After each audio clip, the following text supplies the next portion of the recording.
Hello and welcome to Doordarshan. As you are aware, the Honorable Prime Minister of India has announced to celebrate September 2020 as Poshan Ma, that is Nutrition Month, during this monthly radio broadcast Man Ki Baat. Studies have shown that while 80 to 90% Indians suffer from vitamin D deficiency, 50 to 60% are affected by anemia. Nutrition Month, or as in the past, Nutrition Week, is celebrated in India every year during the first week of September to spread awareness about nutritional needs, deficiencies and malnutrition. Prime Minister Narendra Modi, in his Man Ki Baat, spoke about the new initiatives and campaigns the government is looking with information about crops of each district and their nutritional value, calling for nutritional cards that work like the school report cards, which would spread nutrition awareness among students. This emphasis is truly important as we understand that nutritional deficiencies and malnutrition are prevalent among all sections of Indian population. And tonight we have with us in the studio a young, dynamic professional in dietitian, as in Miss Anose Pusa. Anose, thank you for joining us in the studio. It's my pleasure. Well, Anuse, to begin the discussion, the Nutrition Week, Eat Right, Bite by Bite. What is your comment? Eat Right, Bite by Bite is this year's nutrition theme. So basically we can achieve this by aiming for variety and balance into our diet. Like for example, a portion of it should come from any form of grain that will make your carbohydrate, another portion from proteins, and half of your plate should be filled with fresh vegetables and fruits, and then you should opt for less or low free fat milk and milk products, and also unhealthy fats and added sugars. I see. And also not forgetting water, which is the another main component for a balanced diet. I see. So, okay, shall we start breaking down nutrition, malnutrition, and yes, can there be overnutrition as well? Nutrition in simple terms can be defined as the process of taking in food and then using those nutrients from the food to, for metabolism or for growth and development. And next one was what? Malnutrition. Okay. Malnutrition is the deficiency in the intake of the nutrients that is required by our body. And yes, there can be overnutrition, and there is.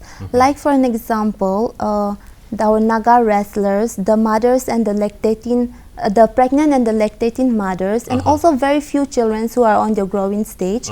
Normally what happens, we tend to provide them more food than what their body needs. So over time they end up consuming much energy, and then what happens is they gradually start gaining weight, which also comes along with the risks of developing cardiovascular diseases, hypertension, which is high blood pressure, and of course diabetes and obesity related problems as well. I see. So suppose in one of my meal I had boiled dal for gravy, squash leaves for boil, and one boiled egg, a dash of pickle with sweetened dahi, and of course with a place of rice, and drank a glass of milk mixed with local turmeric powder. Does that make me have a nutritionally whole food for a day? Okay, so before I answer to this question, I would like to ask you something, if you don't mind. Oh, sure, go ahead. So what about your water intake? Do you include water right after your meal? Water was, you just said water is very important.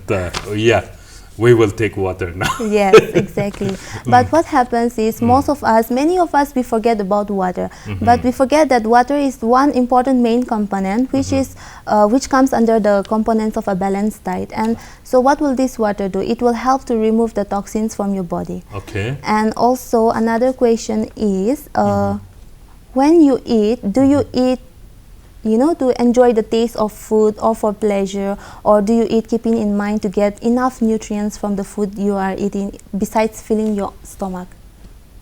To enjoy the taste. Yes, exactly. That's the answer that I was like expecting. What happened is many of us, when we cook and we eat, normally we think for the former reason. So that is the reason why many of us are very prone and susceptible to infections and diseases. Now, coming back to your question, a balanced diet is what will keep you nutritionally whole for a day. Or in that matter, a balanced diet is the key in maintaining a good health and in keeping your body in its optimum condition. So, to achieve a balanced diet, your plate should basically consist of a portion of carbohydrates in the form of rice or chapati or any form of grains. And then a portion should come from proteins, which includes the milk and milk products, your meat, then egg, pulses as well, dals and pulses. And half of your plate should be filled with fresh vegetables and fruits for fiber, and also for essential vitamins and minerals. And also you can include side dishes like papads, salads, chutney and all, and not forgetting, of course, water. Yes, so yes, I would say that your plate is nutritionally whole for a day, but except for the fact that you may not necessarily include the glass of milk right after your meal, because you are already having dal, you are having egg, and if you add milk, then all these three products, these three foods are you know, like the protein sources, so you will be like overloading the protein part, so you can exclude the 1 glass of milk with the turmeric powder. We'll keep it for the evening. Yes, or at night before sleeping. All right. Yes. So now you are an Angami. Yeah. So what is a typical plate of an Angami? Does it make a wholesome diet? Okay. I won't pinpoint by saying whether the Angami diet is wholesome or not. That would be according to me, that's not right. So, but you know, like actually it depends upon person to person. Like for an example, I may be taking in a lot of meat and rice in my diet, but at the same time I may be physically active. Whereas on the other hand, you may be taking a wholesome diet, but might be lacking in physical activity. So what I suggest is, even if one is partaking a lot of meat and rice into the diet, but they should also include physical activity into their daily regimen and should stay physically active. So why? Because that will maintain a balance between their intake and their output. The intake and the output. So yeah, they can, and if they cannot do so, they cannot remain active, then they can start practicing a wholesome diet and should definitely cut down on the high protein foods and carbs. And besides that, they can also include light intensity physical activity like running, or maybe even do meditation or yoga. That will be of great help. I see. Well, in this time of COVID-19 pandemic, we are being advised to maintain an optimum immune system. So how would you help us to achieve that? These studies on COVID-19 have shown that the novel coronavirus attacks our immune system, which is our body's first line of defense against any infections or diseases. And normally these elderly people, children, and those people who have underlying conditions like diabetes or high blood pressure or cardiovascular diseases, they are at risk. Also, not only those people, but another group of people whose immune system are compromised due to the lack or deficiency in the essential nutrients are also at risk. So what are these nutrients? These nutrients are nothing but the essential vitamins and minerals that will help to, you know, keep our immune system strong and healthy. So I would like to give examples for where you can get these sources of nutrients. Right. So these essential vitamins and nutrients are, first is vitamin A. You can get it from foods like sweet potatoes, carrots, mangoes, papayas, egg, fish, and spinach. All my favorite. That's good. And vitamin C from citrus fruits like lemons, oranges, kiwi, strawberries, and gooseberries, also including pepper. And for vitamin D, you can get it from milk, then of course sunlight, then from egg as well.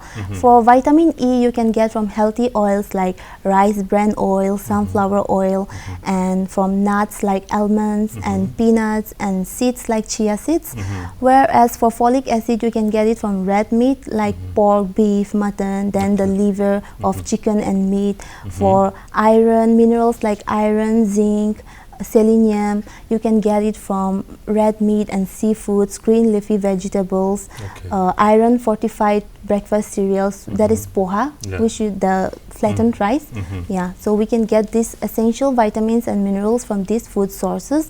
And a diet that is lacking in any one or more of these nutrients that can directly impact our immune system. I see. So that's a whole big long list of stuff that I'll have to keep in mind. But the things that I normally take has been mentioned by you, so probably I'm at my optimum level of immune system. Good nutrition food that I've been taken. So have you come across any comments or queries on superfood, and drinks to prevent COVID-19? Would you like to also clear if there are any myths on this? Yes.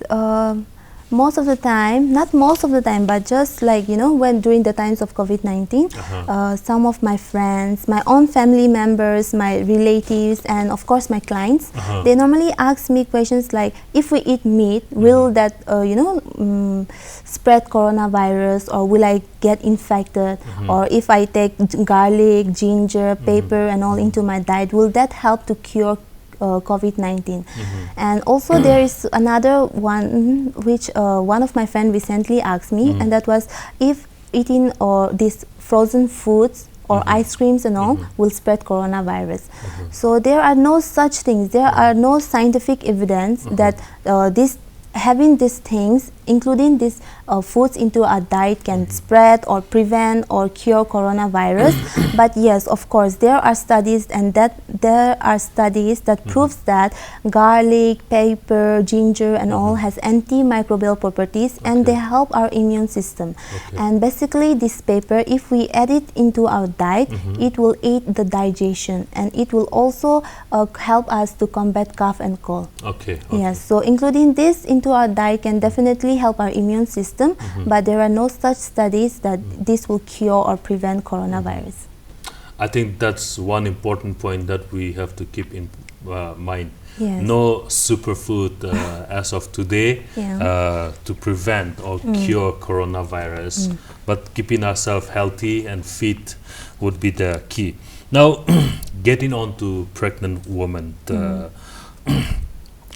what about their nutrition? What would you advise? During pregnancy, maintaining an optimum nutrition is the utmost importance for the health of both the mother and the developing fetus. Why? Because whatever the mother will take in, that will only be the main source of nutrition for the fetus. And so, for any pregnant woman, besides having a balanced diet, should increase nutrients like iron, folic acid, vitamin D, calcium, and protein into the diet. They can do so by, including foods that are rich in these nutrients, such as milk and milk products, liver of chicken and mutton. Then there's this red meat like pork, beef, mutton, and they can also include green leafy vegetables, nuts, and seeds and all. Also, one important point is, although the pregnant women are eating for two, that doesn't necessarily mean that they should eat twice the amount of the food, because normally, sometimes, only in rare cases, sometimes, these pregnant women have the tendency, or like they can develop gestational diabetes during their pregnancy period. So that should be kept in mind. So you talked about the pregnant woman and the fetus. Now, what about the infant nutrition? What must we keep in mind once the baby comes? For an infant, breast milk is the best source of nutrition, at least for first 6 months of life. Although formula milk can also be a great alternative, and all the nutrients that are required by the infant can only be achieved through the mother's milk. So when we are talking about infant nutrition, optimum nutrition for the mother should also be kept in mind, because only when the mother will take in enough good nutrients, then only she will be able to produce enough breast milk for her baby. Correct. So bringing in the younger lot, to what will be the ideal diet for the young people, the adolescents, to grow healthy and maintain optimal level of nutrition and strong immunity? Today, our younger generation are consuming a lot of unhealthy foods. It is unhealthy in the sense that it contains a lot of calories, high calories, unhealthy fats, added sugars, more sodium, and on top of that, our Naga population, we hardly include fruits and vegetables into our diet, and also there is no physical activity. So all of this results in an imbalanced diet and unhealthy lifestyle. So like every human being, regardless of gender and age, requires a variety of nutrients to maintain a healthy life, to stay healthy. So a balanced diet combined with regular physical activity is the main key, is the key in maintaining a good health. It will also keep our nutrition at its optimum condition, and at the same time will boost up our immune system and make it strong and healthy. Let's cover the elderly as well. Yes. What will be the nutritional regime for the elderly people? You see, as one ages, the metabolic rate, which is like the process of digestion and absorption, they also slow down. So normally for all elderly people, it is recommended to include 3 to 4 servings of, small 2 to 3 small frequent meals in a day. Achha. And Frequent meals. Yeah, frequent meals, 3 to 4 times in a day. And then as we grow old, our body needs are also become different. So for elderly people, they need more calcium and vitamin D to maintain their healthy bone weight. And to do this, they can also, they can include 2 to 3 servings of milk and milk products, fatty fishes, getting exposure to the sunlight, and they can include the green vegetables as well. Okay, here's a long question that I have prepared for you. So we break down the typical Naga diet into a nutritional value count. Okay, let's say pork meat with bamboo shoot curry, favorite for all the people. Plate of rice, chutney made with dache, akuni, and green boiled mustard leaf, let's say gakriye, and let's spice it up with quenching with a pour of beer. Oh, not beer. Okay, that's dry, isn't it? Let's put zuto, our local brew, isn't it? So, what do you think? Will this make a wholesome diet? Since we are Nagas and our metabolism been highly active as we are from the hilly region, such diets can be easily digested, but there is an if. If regular physical activity is added in one's regimen. So at the end of the day, such diets won't cause any harm if it is been done as been said, but one should remember that physical activity and movement is a must. Okay.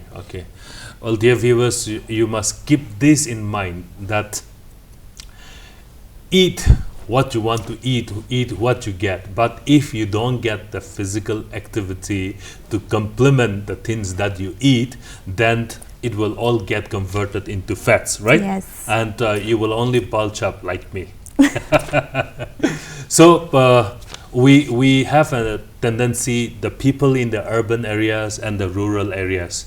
The rural areas, they walk every day, they walk to the field, they work, they sweat.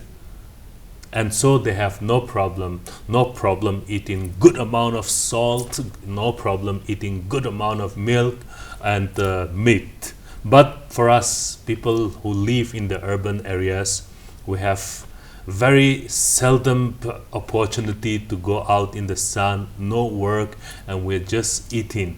I must also add what our expert here said. The elderly must eat frequent meals.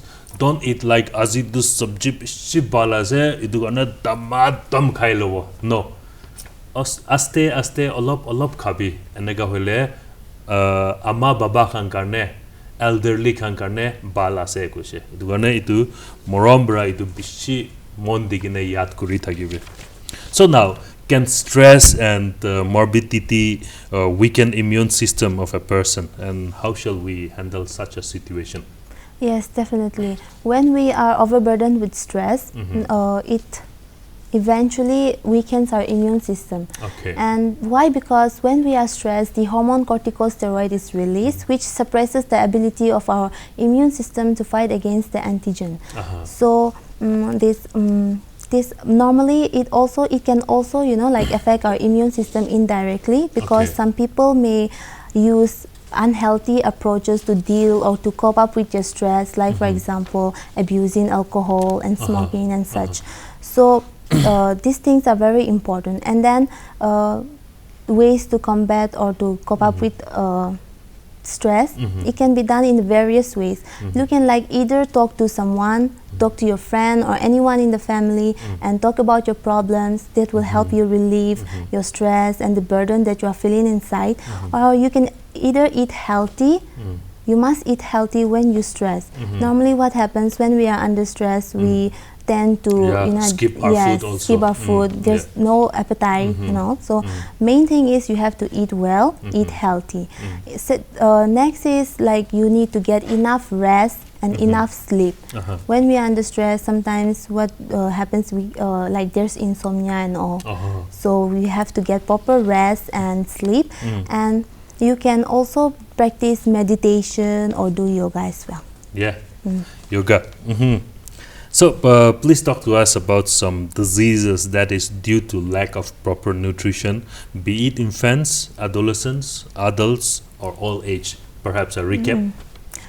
The most significant nutrition-related disease will be the chronic undernutrition, which is a condition in which there is insufficient energy or nutrients to meet your body's requirement. And other deficiencies can be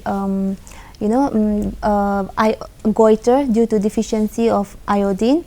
Then there is rickets due to deficiency of vitamin D. Just the sun would have done, isn't it? Yes. And scurvy due to deficiency of vitamin C. Xerophthalmia, the most common one, due to deficiency of vitamin A. Okay, very briefly, last question. How can we improve our immunity, and are there such things as supplements to help boost the immune system of a person? Nutrition, one should always remember, nutrition and immunity, they work together. A good nutritional status will lead to less infectious diseases and vice versa. Yes, and for like deficiency in these nutrients can be improved by supplementation of nutrients through your diet. Like I've already said before, the essential vitamins and minerals. So if you include this into your diet, it will not only help you to maintain a good health, but it will also help in preventing and in the recovery of the various immunodeficiency diseases such as the ongoing novel coronavirus. Yes, but with that being said, I don't claim any prevention or treatment for the ongoing novel coronavirus. But what I'm trying to say is that through a strong and a healthy immune system, it will increase our chances to fight against the infection. I see. That's very well said. Thank you, Anose, for giving us your time, coming to the studio and sharing us all this beautiful information. And hopefully in future we will also have some more discussions on other aspects of nutrition. Yes, thank you so much for having me. It was a pleasure. Thank you. Yes. Well, viewers, I believe all of us have benefited from the interview on nutrition with Ms. Anose Pusa, a dietitian by profession. So a healthy diet is one that helps maintain or improve overall health. A healthy diet provides the body with essential nutrition, fluid, micronutrients, macronutrients, and adequate calories. A healthy diet may contain fruits, vegetables, whole grains, and includes little to no processed food and sweetened beverages. The requirements of a healthy diet can be met from a variety of plant-based and animal-based foods. We would like to close with this interview with Prime Minister Narendra Modi in his Man Ki Baat session, where he recalled Yatha Annam Tatha Manam, which means mental and intellectual development is dependent on the kind of food we consume. Thank you.